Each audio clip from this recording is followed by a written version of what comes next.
امام نے اللہ یہ جملے بھی یاد کر لے میرے نوجوان. امام نے فوراً معلوم کیا کہ زمین کا مالک کون ہے. تو قبیلہ بنی اسد وہاں سے کچھ دور پہ آباد تھا. آج بھی قبیلہ اسد اصل کربلا سے دور پہ آباد. اس شاخ کے لوگ ابھی زندہ ہیں, عاشورے کو آتے. امام نے ان کے بزرگوں کو بلایا کہ بھائی زمین کا مالک کون ہے. معلوم ہم مالک ہیں. کہ یہ زمین ہمارے ہاتھ فروخت کر دو. انہوں نے کہا آقا آپ فرزند رسول ہیں, آپ جب تک چاہیے رہیے. امام نہیں, جب تک تمہارے ہاتھ یہ زمین بیچو گے نہیں ہم اس زمین پر نہیں ٹھہریں گے. اگر چاہتے ہو کہ ہم ٹھہر جائیں تو یہ زمین ہمارے ہاتھوں بیچ دو. سوائق محرقہ نے لکھا امام نے اس زمانے میں 1400 سال پہلے 70,000 درہم کی وہ زمین خریدی تھی. محسوس کرو حسین نے کتنی زمین خریدی تھی. حسین نے اتنی بڑی زمین اس لیے خریدی تھی کہ میرا کوئی چاہنے والا میری ملکیت سے باہر شہید نہ ہو. سمجھ میں کیوں پڑا؟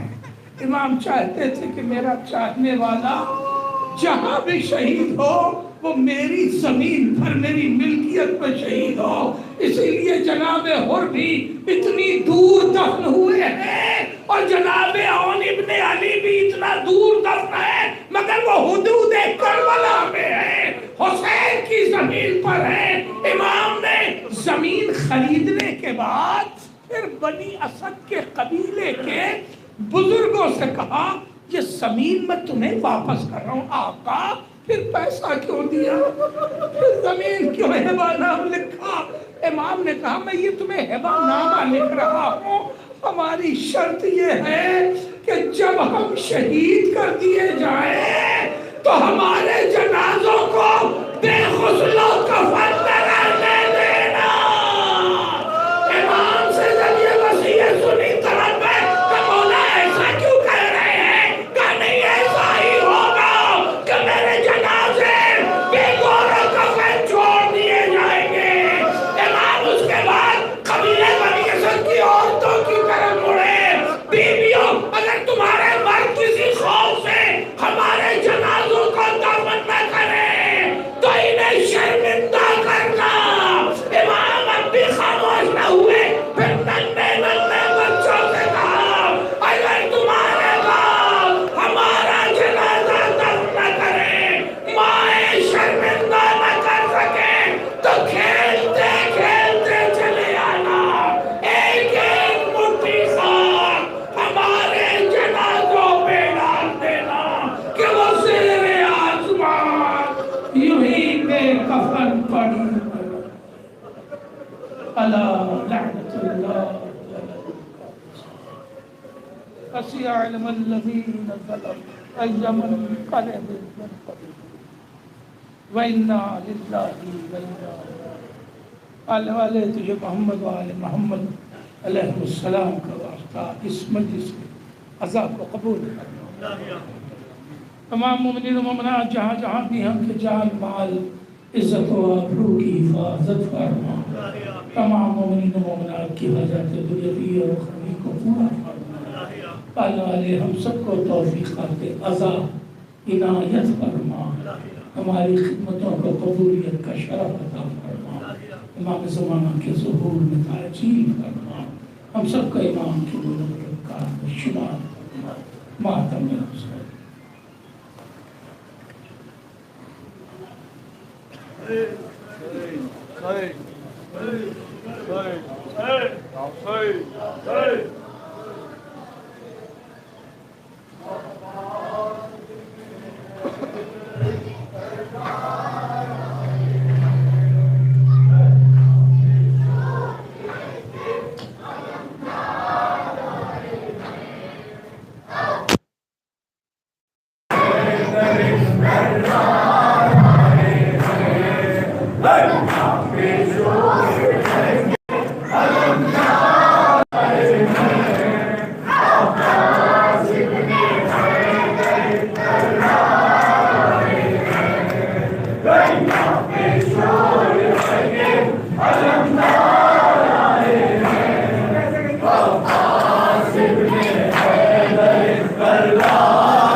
وطن سے آئے ہیں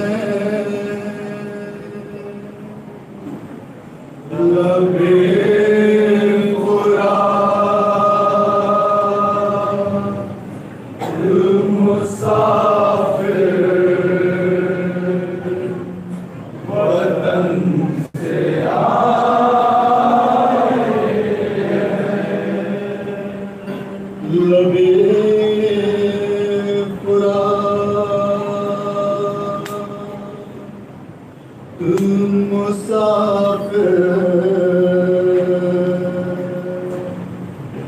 وطن سے آئے ہیں لبے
سے آئے